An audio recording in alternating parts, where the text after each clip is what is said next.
No sooner had Alexander III consolidated his grip on the Macedonian throne in 336 BCE than challenges to his authority erupted, both within Greece and along Macedone's volatile northern frontiers. The barbarian tribes Thracians, Tribalians, and Illyrians, who had been subdued, but never fully pacified, by Philip II, saw the king's assassination and the succession of a 20-year-old youth as an opportunity to reassert their independence and raid Macedonian territory. Simultaneously, in southern Greece, states like Athens and Thebes began to stir, hoping the new king would prove less formidable than his father. Alexander understood that, before he could even contemplate his father's grand Persian expedition, he first needed to secure his own backyard and demonstrate unequivocally that he was master of his inherited domain. Thus, in the spring of 335 BCE, he launched a swift and brilliant campaign into the Balkans. His first target was Thrace. The Thracians, inhabiting the region to the east and northeast of Macedon, were a collection of warlike tribes.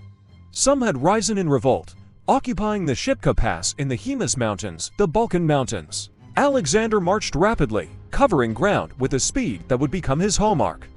When he reached the mountain pass, he found the Thracians had fortified the heights and prepared a deadly defense. They had gathered wagons at the summit, intending to roll them down onto the advancing Macedonian phalanx. Alexander's tactical ingenuity was immediately apparent. He ordered his heavy infantry, when the wagons came, that those in open ground should part their ranks and let the wagons pass through the gaps. Those in more confined spaces were to lie down flat under their interlocked shields, allowing the wagons to roll over them. This disciplined maneuver worked perfectly. The wagons passed harmlessly, and the Macedonians, relatively unscathed, charged uphill, routing the shocked Thracians who had expected their tactic to wreak havoc. Alexander pursued them relentlessly, inflicting heavy casualties and capturing their stronghold. From Thrace, Alexander pushed further north, towards the territory of the Tribalians, a powerful tribe dwelling near the Danube River. Their king, Syrmis, had withdrawn his people to Peus, an island in the Danube, believing themselves safe there.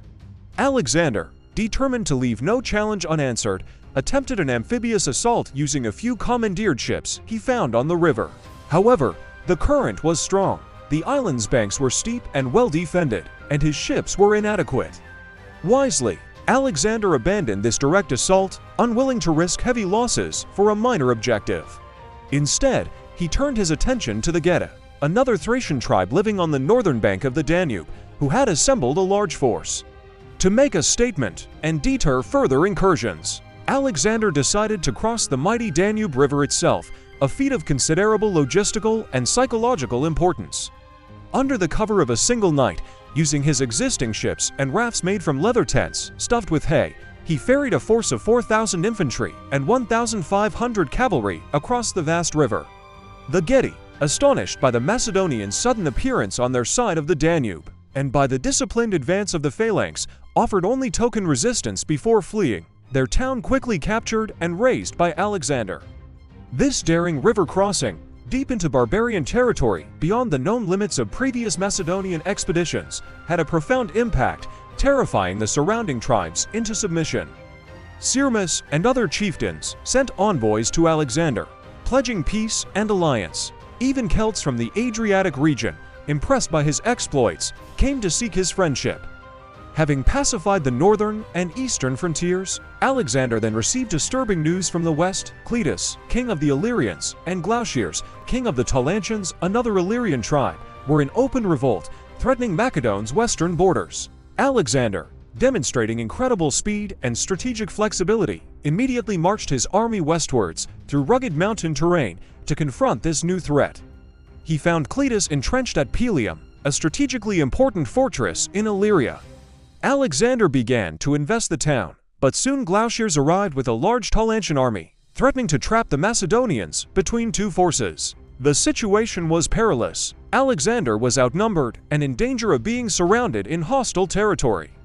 Here again, his tactical brilliance shone.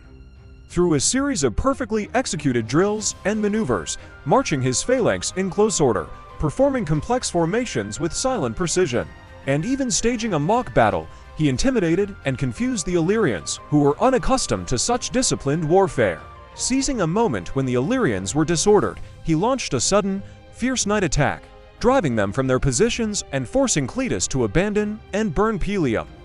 The Illyrian coalition collapsed, and both kings were forced to sue for peace. In just a few months, Alexander had campaigned through Thrace, crossed the Danube, and defeated a formidable Illyrian coalition. He had marched hundreds of miles over challenging terrain, fought multiple engagements, and employed a range of tactical solutions, from disciplined defense against the Thracian wagons to daring river crossings and complex battlefield maneuvers.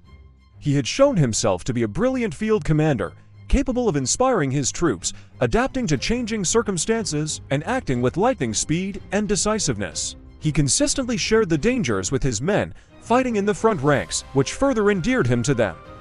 The Balkan campaign of 335 BCE was a resounding success. It secured Macedone's northern frontiers, crushed potential threats, and provided valuable campaign experience for Alexander and his army. More importantly, it served as an unequivocal demonstration of his military prowess and his ruthless determination to maintain Macedonian authority. The news of his swift and brutal victories in the north would soon reach Greece, intended as a stark warning to any city-states contemplating rebellion. Alexander had proven he was not merely his father's son, but a formidable leader in his own right. The Balkan tribes had been tamed, at least for now. The stage was set for Alexander to turn his attention south, to the simmering unrest in Greece itself. Hope you enjoyed our video. For more such videos, like and subscribe our channel. And share with the friends interested in the history. Take good care of people and environment around you. Plant a tree, even if you see the day of judgment imminent, saying of Prophet Muhammad, peace be upon him, who also said, don't waste water even if you're sitting next to a running stream. If you enjoyed this video, share it with your friends and drop a comment. Stay blessed always.